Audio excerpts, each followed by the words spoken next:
다 함께 사도신경하심으로 9월 17일 새벽기도회를 하나님께 올려드리도록 하겠습니다. 나는 전능하신 아버지 하나님 천지의 창조주를 믿습니다. 나는 그의 유일하신 아들 우리 주 예수 그리스도를 믿습니다. 그는 성령으로 잉태되어 동정녀 마리아에게서 나시고 본디오 빌라도에게 고난을 받아 십자가에 못 박혀 죽으시고 장사된 지 사흘 만에 죽은 자 가운데서 다시 살아나셨으며 하늘에 오르시어 전능하신 아버지 하나님 우편에 앉아 계시다가 거기로부터 살아있는 자와 죽은 자를 심판하러 오십니다.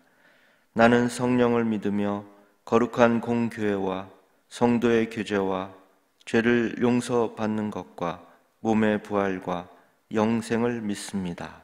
아멘. 함께 찬송가 369장 찬송하시겠습니다. 369장입니다. 죄짐 맡은 우리 구주 어찌 좋은 친군지 걱정 근심 무거운 짐 우리 주께 맡기세. 주께 고함 없는 고로 복을 받지 못하네. 사람들이 어찌하여 아랠 줄을 모를까. 시험 걱정 모든 괴로움 없는 사람 누군가. 부질없이 낙심 말고 기도드려 아뢰세. 이런 진실하신 친구 찾아볼 수 있을까. 우리 약함하시오니 어찌 아니하릴까. 근심 걱정 무거운 짐 아니 진자 누군가. 피난처는 우리 예수 주께 기도드리세. 세상 친구 멸시하고 너를 조롱하여도 예수 품에 안기어서 참된 위로 받겠네. 아멘. 이 시간 우리 모두 함께 두 가지를 놓고 통성으로 계속해서 기도하겠습니다. 오늘은 코로나 때문에 어려움을 겪고 있는 소매 업종 소상공인들과 또 한국 경제 회복을 위해서 기도하는데요. 많은 소상공인들이 매출 감소로 인해서 자금 부족과 또 임대료도 못 낼 형편에 처해 있습니다. 정부의 합리적인 대책으로 이들이 다시금 일어날 수 있도록, 그래서 코로나19 바이러스로 인한 경제 어려움 속에서 한국 경제가 정말 잘 회복될 수 있도록 기도하겠습니다. 두 번째는 계속해서 교회의 정상화를 위해서 기도합니다. 우리 교회가 코로나 위기를 잘 극복해서 하루속히 모든 공예배와 또 교회학교와 기타 모든 모임들이 재개가 되어서 다시금 생동감 있는 활기찬 교회가 될 수 있도록, 그리고 모든 성도들이 하나님께서 가장 기뻐하시는 예배를 더욱더 사모하며 예배의 자리로 나올 수 있도록 우리 코로나와 또 교회 정상화를 위해서 다 함께 통성으로 기도하시겠습니다. 전능하신 아버지 하나님 감사합니다. 오늘도 하루 첫 시간 우리들을 깨워주시고 기도하며 찬송하며 또 말씀으로 하루를 시작하게 하시니 감사를 드립니다. 사랑의 아버지 하나님, 우리나라가 이제 코로나19 바이러스에서 하루빨리 벗어날 수 있도록 이 시간 우리 모든 성도들과 함께 간절히 기도하오니 이 바이러스가 더 이상 확산되지 않고 다 물러갈 수 있도록 성령께서 역사하여 주시옵소서. 특별히 하나님, 많은 소상공인들이 이제 매출 감소로 인해서 자금 부족과 또 임대료도 못 낼 형편에 처해 있습니다. 정부가 이들을 위해서 자금 지원 및 다양한 대책을 세워서 도움을 주고자 노력하고 있습니다. 소상공인들이 피부로 체감할 수 있는 지원책이 빨리 나올 수 있게 하시고, 코로나19 바이러스로 어려운 시기를 겪고 있는 이 지역 경제에 활력을 불어넣을 수 있는 정책과 사업을 추진하는 데 총력을 기울일 수 있도록 우리나라 대통령과 정부의 모든 관련 부서들이 지혜를 모으게 하여 주시옵소서. 무너진 경제를 잘 살려나갈 수 있도록 성령께서 인도하여 주셔서 우리나라 경제가 잘 회복되어서 모두가 잘 사는 그런 나라가 되게 하여 주시옵소서. 우리의 기도를 들어주시는 전능하신 아버지 하나님, 이 시간 교회의 정상화를 위해서도 계속해서 기도하며 나갑니다. 우리 교회는 국민과 또 이웃의 건강과 안전을 생각하며 사회에 책임 있는 일원으로서 정부 지침에 따라 방역수칙을 잘 하며 대면 예배보다는 영상 예배를 드리고 있습니다.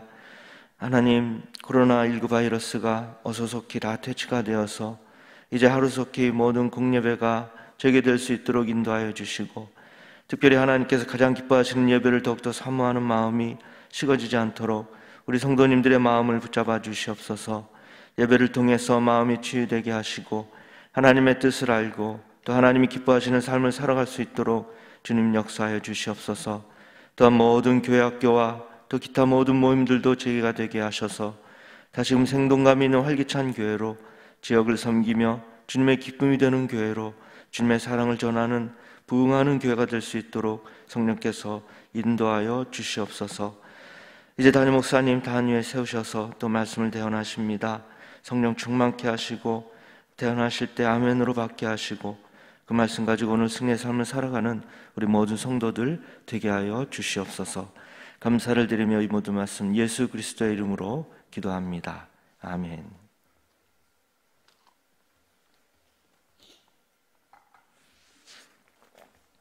이 새벽에 우리가 함께 은혜 받을 말씀은 예레미야 32장 36절에서 44절까지입니다.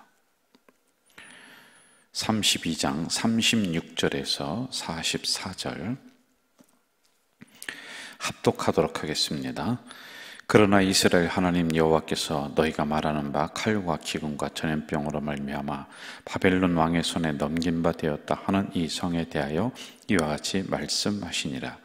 보라, 내가 노여움과 분함과 큰 분노로 그들을 쫓아 보내었던 모든 지방에서 그들을 모아들여 이곳으로 돌아오게 하여 안전하게 살게 할 것이라. 그들은 내 백성이 되겠고 나는 그들의 하나님이 될 것이며 내가 그들에게 한 마음과 한 길을 주어 자기들과 자기 후손의 복을 위하여 항상 나를 경외하게 하고 내가 그들에게 복을 주기 위하여 그들을 떠나지 아니하리라 하는 영원한 언약을 그들에게 세우고 나를 경외함을 그들의 마음에 두어 나를 떠나지 않게 하고 내가 기쁨으로 그들에게 복을 주되 분명히 나의 마음과 정성을 다하여 그들을 이 땅에 심으리라. 여호와께서 이와 같이 말씀하시니라. 내가 이 백성에게 이 큰 재앙을 내린 것 같이 허락한 모든 복을 그들에게 내리리라. 너희가 말하기를 황폐하여 사람이나 짐승이 없으면 갈대아인의 손에 넘긴 바 되었다는 이 땅에서 사람들이 밭을 사되 베냐민 땅과 예루살렘 사방과 유다 성읍들과 산지의 성읍들과 저지대의 성읍들과 대깁의 성읍들에 있는 밭을 은으로 사고 증서를 기록하여 봉인하고 증인을 세우리니 이는 내가 그들의 포로를 돌아오게 함이니라. 여호와의 말씀이니라. 아멘.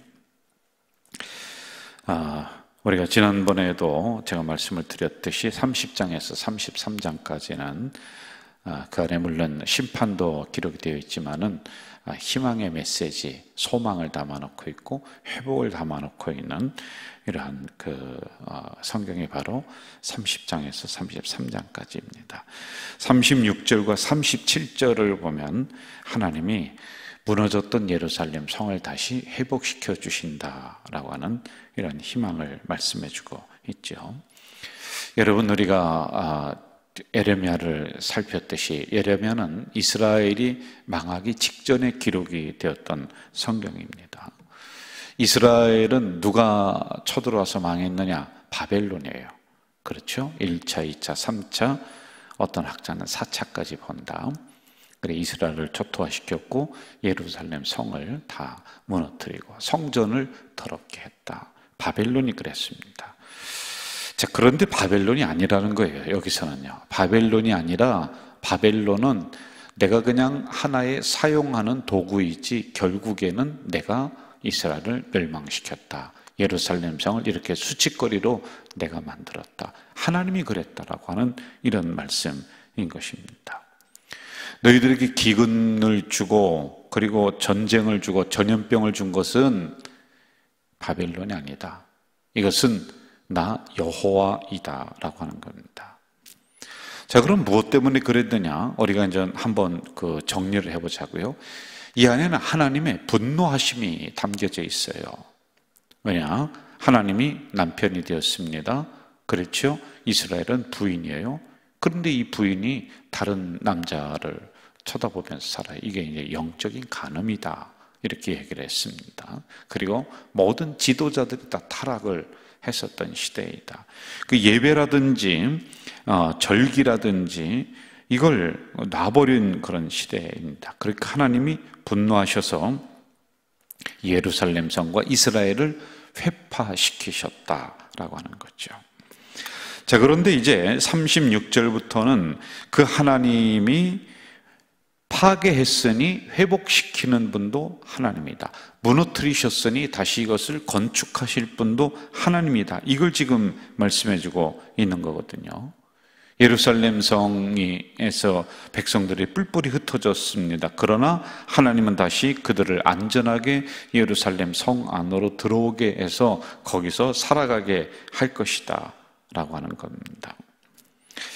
자, 여기서 우리는 한번 좀 깊이 묵상을 좀 해봅시다. 분노하시는 하나님, 그러나 그 안에 숨겨진 하나님의 사랑, 요 주제로 한번 잠깐 묵상을 좀 해봐요.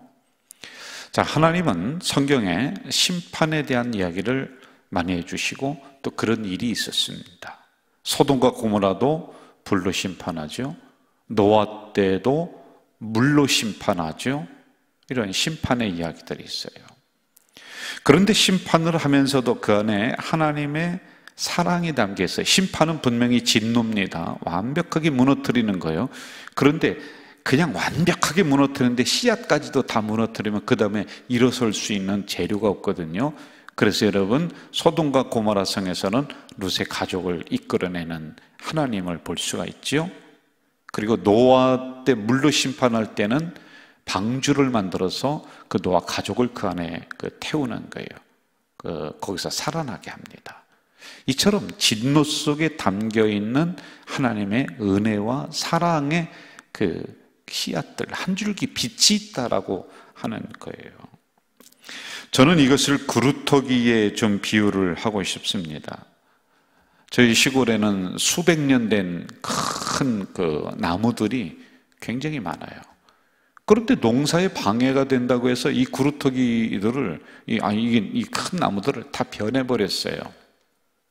그걸 두었으면은 지금쯤은 굉장히 자연적으로 좋았을 건데 굉장히 많았었는데 그걸 싹 변해버렸어요.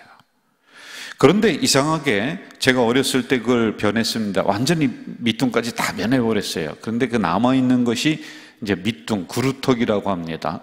그런데 거기에서요, 새싹이 옆에서 이렇게 올라오더니 또 나무가 형성이 되더라고요. 물론 전처럼 큰 나무는 아닙니다만은 그게 또 웬만한 나무로 다 이렇게 형성되는 것을 제가 보았습니다. 여러분, 다 죽은 것 같죠? 이스라엘은 지금 밑둥이 잘려나간 그루터기와 같은 상황들이에요. 큰 나무였어요. 수많은 새들이 와서 거기에서 안식을 하고 거기에서 쉬고, 그런데 하나님이 그걸 잘라버렸어요. 남은 건 밑둥, 그루터기예요. 희망이 없습니다. 그런데 하나님이 지금 무슨 말씀하시냐면요, 그 옆에서 새로운 싹을 내가 하나 틔워서 옛날보다 더 큰 나무로 내가 너희들을 만들어 줄 것이다 라고 하는 이런 희망의 말씀을 지금 여기에 담아놓고 있는 거란 말이에요. 여러분, 이걸 오늘 우리들로 한번 적용을 해봅시다. 오늘 우리들 시대가 이런 시대 아닙니까? 큰 나무가 잘려나간 밑둥만 남은, 그루터기만 남은 이런 상황들 아니에요?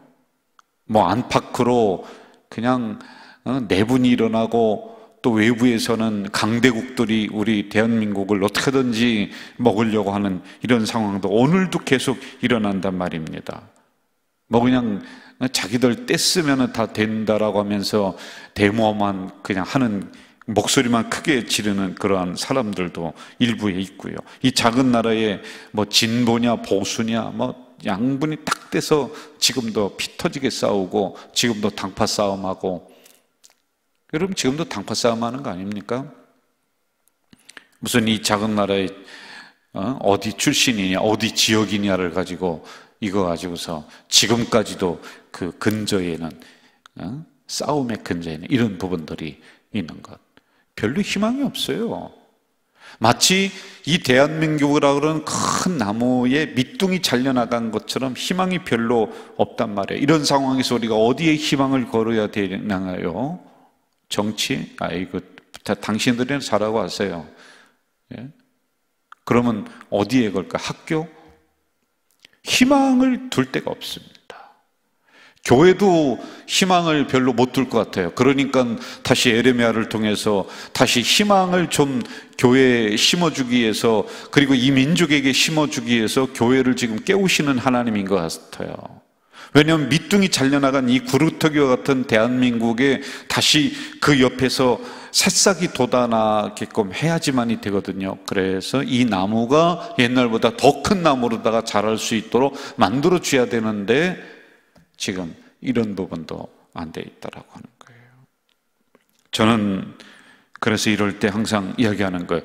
이 성전에 우리 성도들이 엎드리고 교육자들이 엎드려서 다시 회개의 기도를 하자. 정신 바짝 차려야 된다. 그래야지만이 죽은 것 같은 그루터기에서 새싹이 돋아나죠. 이걸 하나님이 더 큰 나무로다가 만들지요. 우리 성도들이 거룩의 운동을 있는 현장에서 다시 한번 일으켜야 되고, 말씀으로 돌아가야 되고, 예배로 돌아가야 되고, 기도로 다시 본질적인 부분으로 회복하고 돌아가지 않으면 이 잘려나간 밑둥 구루터기에서 새싹이 돋을 리가 없습니다. 이참에 우리가 이러한 회개 운동, 다시 본질로 돌아가는 기본적인 운동을 우리 기독교인들, 우리 교회가 일으켜야지만이 된다라는 이 생각이에요.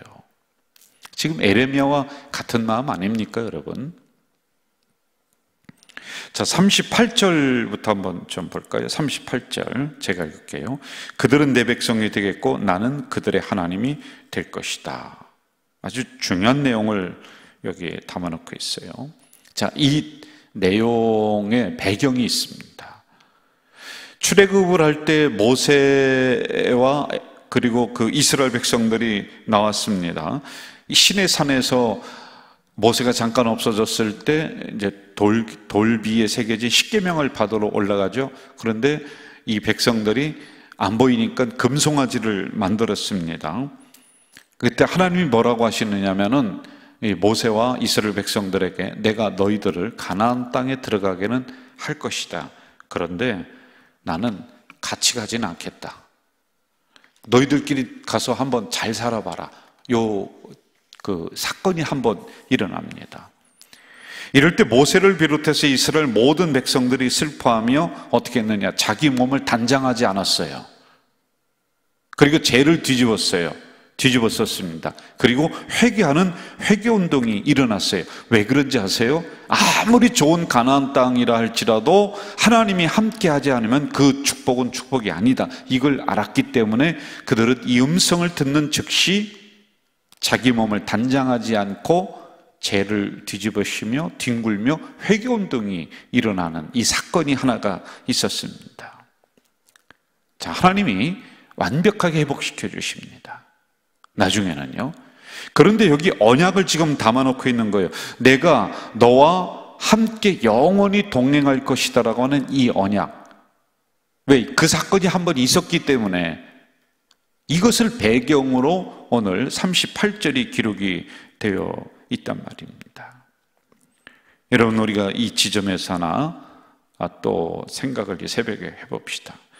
만약 하나님이 우리 성도님들을 형통하게 만들어 주신다, 경제에서 다시 회복시켜 주실 것이다, 거부가 되게 하실 것이다, 이것 저는 믿습니다. 그런데 여러분, 만약에 우리의 언행심사가 삐뚤하게 돼서 하나님이 버릴 수는 없고, 내가 좋다, 내가 거기까지만 너 만들어주고 나는 그 다음에 너와 함께 하지 않고 너와 동행하지 않는다. 네 맘대로 한번 살아봐라. 대신 네가 기도하는 것 거기까지 내가 부자 만들어줄게. 자, 어떡하겠습니까, 여러분? 이렇게 됐을 때 어느 쪽을 택하겠느냐는 거예요. 여러분, 대부분의 사람들이 아마 거기까지만이라도 하나님 복 주세요. 그럼 그 다음은 제가 알아서 한번 살아볼게요. 이렇게 할 것 같은데요. 예? 우리나라 사람들은 외상이라면 소도 잡아먹는다는 이야기가 있어요. 이게 무슨 이야기냐면 당장에 눈에 보이는 것에만 현혹되고 그것을 따라갑니다. 나중에 어떻게 될 값에 지금이 더 중요하다는 것이죠. 지금은 소 잡아먹을 때라는 거. 아니, 여러분, 지금 소 잡아먹으면 안 된다니까요. 미래를 생각해야 된다니까요. 만약에 형통을 추구하다가, 복을 추구하다가, 물질을 추구하다가 그걸 얻었습니다. 그런데 하나님을 놔버린다면 그거는 영원한 저주가 된다는 거예요. 무엇이 더 중요하냐는 거예요. 예? 그러므로 당장 내 앞에 있는 하나님의 말씀을 붙잡아야 되고, 그 하나님을 내가 손 꼭 붙잡고 동행해야지만이 나머지 것들도 다 내 것이 되고 나에게 온전히 이루어지는데, 우리는 그렇지 못할 때가 많다는 겁니다. 놔버리는 거예요. 지금 이 부분을 우리에게 질문을 던져주고 있는 거란 말입니다. 42절로 한번 좀 가볼까요? 42절 합독하겠습니다. 여호와께서 이와 같이 말씀하시니라. 내가 이 백성에게 이 큰 재앙을 내린 것 같이 허락한 모든 복을 그들에게 내리리라. 43절 너희가 말하기를 황폐여 사람이나 짐승이 없으면 갈대인의 손에 넘긴 바 되었다 하는 이 땅에서 사람들이 밭을 사되. 자, 어제 그저께인가요? 우리 예레미야가 밭을 샀다고 했지 않습니까? 이게 무슨 행위라고 그랬죠? 하나님이 땅을 회복시켜 줄 거다라는 그 약속을 믿는 행동이었다라고 하는 겁니다. 하나님이 그 땅으로 다시 이스라엘 백성들을 돌아오게 해서 그 소산을 먹게 할 것이다, 하나님이 복을 누리도록 보증해 줄 것이다 라고 하는 이 약속이란 말입니다. 재앙 내렸습니다. 그러나 재앙만큼이나 더 큰 복을 내가 너희들에게 주겠다라고 하는 이 말씀이 여기에 담겨져 있는 거죠. 자, 이게 언제 일이냐? 70년간 대가를 치르고 나서 하나님이 그들을 다시 불러줍니다. 그런데 지금 70년 전에, 대가를 치르기 전에 이 땅을 사는 거예요. 미래를 지금 바라보고 하는 행동이란 말이죠. 참 어렵습니다. 그러나 지금은 미래를 내다보면서 우리가 믿음의 그 준비를 하고 또 믿음으로 걸어가야 될 때가 지금이라고 하는 거예요. 지금 당장은 굉장히 어렵지 않습니까? 그렇지만 이럴 때 우리가 미래를 내다볼 줄 아는 눈이 있어야지만이 돼요. 아직은 건물이 안 지어졌습니다. 그러나 건물이 지어질 것을 미리 알면서 투시도, 조감도라고 하죠. 투시도라고 합니다. 그걸 그림을 딱 갖다 걸어 놓는 그런 것처럼 우리가 아직은 고난의 길을 걷고 있습니다만 이것이 회복되는 그림, 그 믿음의 투시도, 이 상황이 끝났을 때의 그 그림, 그 믿음의 투시도, 다시 부흥했을 때의 그 그림, 그리고 다시 가정이 번영하고 기업들이 번영할 때의 믿음의 그림 하나를 있어야 된다는 거예요. 이게 미래에 일어날 일이지만은 이 그림을 지금 우리 성도들이 가지고 있느냐를 예레미야를 통해서 말씀을 하고 있는 거예요. 저는 이 그림이 이 새벽에 함께 영상으로 예배드리고 또 새벽 기도 끝나고서도 이 말씀을 듣는 우리 성도들에게 당장은 어려워요. 그러나 회복의 그림 하나, 부흥의 그림 하나, 번영의 그림 하나, 그것을 하나씩 손에 들고 믿음으로 걸어가는 우리 성도들 되시기를 주의 이름으로 축원합니다. 이걸 말씀해주고 있습니다. 이게 바로 믿음의 사람들이 가져야 될 믿음의 태도입니다. 저는 예레미야가 이처럼 심판을 얘기했으면서 또 그 다음에 회복을 얘기했듯이 우리 성도들에게 철저하게 우리 스스로를 돌아보며 이 나라를 돌아보며 엎드려 기도합시다. 그리하면은 다시 회복의 놀라운 은총이 우리들 시대에 일어날 줄로 믿습니다. 사랑하시는 아버지 하나님, 이 새벽에 약한 저희들을 깨워주시고 하나님의 귀한 말씀을 받을 수 있는 은혜 주셨습니다. 계속해서 심판의 말씀, 강력하게 우리의 가슴을 후비는 말씀 주셨는데 30장부터는 다시 회복과 소망과 희망의 말씀을 허락해 주시는 아버지 하나님, 이들은 미리 엎드리지 못하고 깨닫지 못해서 70년간의 혹독한 대가를 치르고야 회복이 됩니다. 그러나 이 말씀을 상기하고 이 말씀을 연구하고 묵상하는 오늘 이 시대의 우리 가족 공동체 성도들은 그렇구나, 우리가 그 오욕의 역사, 그 아픔의 역사를 반복하지 않고 여기서 다시 이쯤에서 엎드려서 기도하고 다시 본질로 돌아가고 다시 말씀으로 돌아가고 그랬을 때 하나님이 이렇게 회복시켜 주실 것이다라고 하는 이 믿음으로 걸어나가는 우리 성도들이 될 수 있도록 주님 인도해 주시옵소서. 아버지 하나님, 이 사태가 평정되고 회복이 되는 믿음의 그림이 있게 하시고 부흥이 되는 투시도 믿음의 그 그림을 갖게 하시고 다시 가정과 기업이 번영이 오는 그 그림을 손에 하나씩 들고 이 고난의 현장을 믿음으로 걸어가는 우리 성도들이 될 수 있도록 주여 인도해 주시옵소서. 예수님의 이름으로 기도하옵나이다. 아멘. 하늘에 계신 우리 아버지, 아버지의 이름을 거룩하게 하시며 아버지의 나라가 오게 하시며 아버지의 뜻이 하늘에서와 같이 땅에서도 이루어지게 하소서. 오늘 우리에게 일용할 양식을 주시고 우리가 우리에게 잘못한 사람을 용서하여 준 것 같이 우리 죄를 용서하여 주시고 우리를 시험에 빠지지 않게 하시고 악에서 구하소서. 나라와 권능과 영광이 영원히 아버지의 것입니다. 아멘.